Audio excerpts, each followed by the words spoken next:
Hello again. Right, we're going to talk Arsenal now. We have said window after window after window. Are they going to get a striker? Are they going to get a striker? They're certainly going to try. And this man, Benjamin Sesko, is high on their list. I'm told that initial talks are now taking place between Arsenal and RB Leipzig over Sesko. They're understood at Arsenal to be exploring the conditions of a deal because whereas before there might have been a release clause, it's our understanding it's not as simple as that now. So RB Leipzig can basically charge what they feel they want. And I think they're basing their valuation, like some other clubs do, by comparing what other strikers are going for. So they might look at the likes of Hugo Ekitike and Alexander Isak and say, well, if they're worth that much, then Benjamin Sesko will be worth this much. And we think, according to Sky in Germany, it's around 80 million it's going to cost Arsenal. But it's clear if there's no release clause, Arsenal can go into talks as a starting point for negotiation. So they will try and bring that price down. Now, as far as Leipzig are concerned, Sesko is very relaxed about his situation there and he's not going to rock the boat. That said, he's attracted by the prospect of a potential move to Arsenal and playing in the Champions League, which RB Leipzig won't have next season.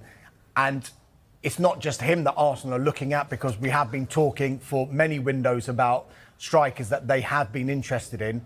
And internally, they will still discuss the likes of the man we've mentioned before in Victor Gyökeres. But Sesko, it seems, is climbing up that list as far as Arsenal are concerned. Carve, when we asked about Arsenal and their striker, they briefed, didn't they? And they told us, no, we're going to wait until we get the right striker.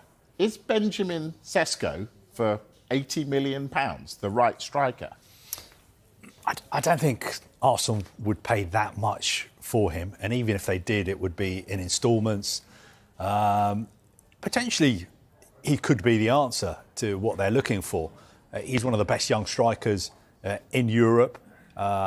He's proved himself. Arsenal have been watching him very, very closely for a long time. I think he's still 22, so he would have resale value as well, whereas Gyökeres, I think, has just turned 27. So that wouldn't necessarily be the case with him. Couldn't they fall into the Højlund trap, though, of spending a lot of money on potential? Good question. All I would say is, personally, last summer when we were reporting on Højlund, there was a few people here who work with us who'd been out to Italy and watched Højlund play, and they weren't that impressed with him, and they couldn't really understand why United were paying that much for him. I hadn't watched Højlund before he came to United.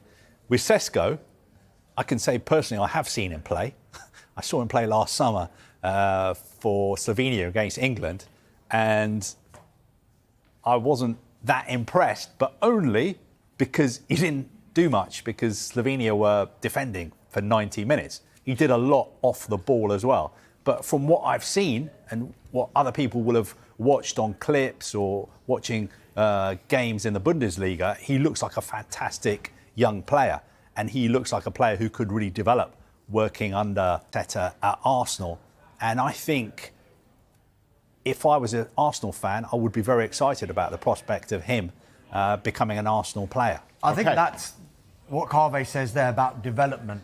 That's what Arsenal will look at as well, and any club will look at when they're going to spend big money on a player. They will see Sesko maybe as having a really high ceiling given his age and his development so far at Leipzig. They've probably seen something, Arsenal, to think, well, yeah, his record goals-wise has been beaten by other players in the Bundesliga, admittedly, but if he was to come into this team, these are the kind of chances we'd be creating, and these are the number of goals maybe he could get at Arsenal, because they see his potential as being a lot higher than maybe some of their other targets. Sure. And to be fair to Højlund joined a team who were having one of their worst ever seasons in the top flight, whereas Sesko would be moving, if he moves to Arsenal, would be moving to a really top class team who may be just a striker away from winning the title. And I think the difference between Sesko and Højlund as well, Højlund, you say, was joining a struggling team, but also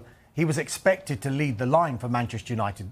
Sesko is going to be joining a club where there's a lot of experience in the forward areas already, and a lot of Premier League experience in the forward areas already. So if they wanted to just like ease him in, if they were to buy him, they'd be able to do that. I don't think United kind of had that option because there were no other strikers there. And I still think there's a very good chance that Højlund will come good.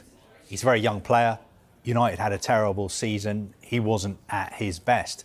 But that doesn't mean that in the future he's not going to develop and show everybody what he's capable of. And who knows, if Gyökeres was to join United, would he be the perfect player to come into United with experience to help Højlund along?